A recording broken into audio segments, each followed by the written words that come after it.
on a beaucoup entendu parler de vous cette année avec On fait tout pour. Voilà, en tout cas, ça fonctionne avec un projet effectivement important pour l'industrie française, pour le slip français, où vous avez fait pas mal d'annonces. On a entendu parler d'un changement de modèle.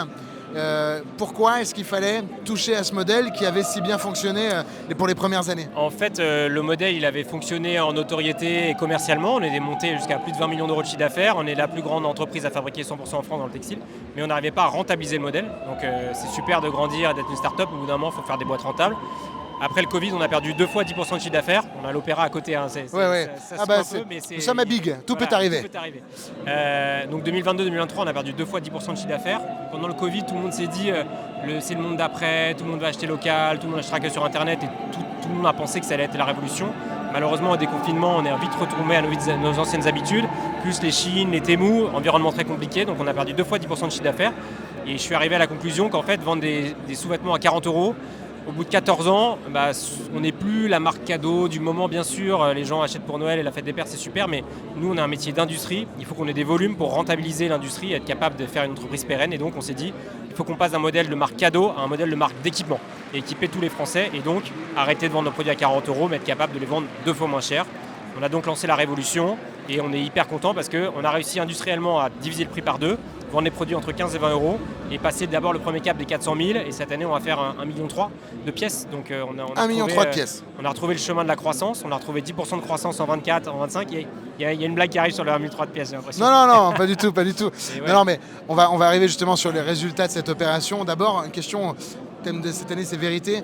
Comment tu as entretenu un discours de vérité avec tes équipes pendant les années compliquées? C'est ça qui m'intéresse, le dirigeant, son leadership, quand ça craque un peu. La vérité, ça a été super dur. Super dur humainement, super dur commercialement. En plus, ça a été dur parce qu'on prend la décision fin 2023, on sait qu'on n'a plus de cash en mars 24. On se dit, ok, fin 23, on trouve la solution industrielle, on divise le prix par 2.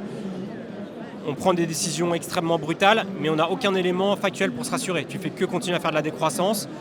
En plus, dans l'équipe post-Covid, il y avait pas mal de changements, c'était pas très clair, on n'était pas très clair. Moi, j'étais un peu perdu aussi dans mon rôle de dirigeant. Franchement, c'était humainement super dur. Tu vis que de l'inédit, tu vis le Covid, des crises d'inflation, des crises de supply chain, tu étais un peu moins embêté, si ce n'est peut-être sur le produit textile initial. Ouais, non, mais c'est effectivement beaucoup d'incertitudes et surtout, le résultat ne paye pas encore. C'est-à-dire que tu travailles, il n'y a pas encore de résultat. Donc, fin mars 24, on est ric-rac pour payer les salaires et on lance la révolution le 3 avril. Et là, en 15 jours, on fait déjà 100 000 pièces.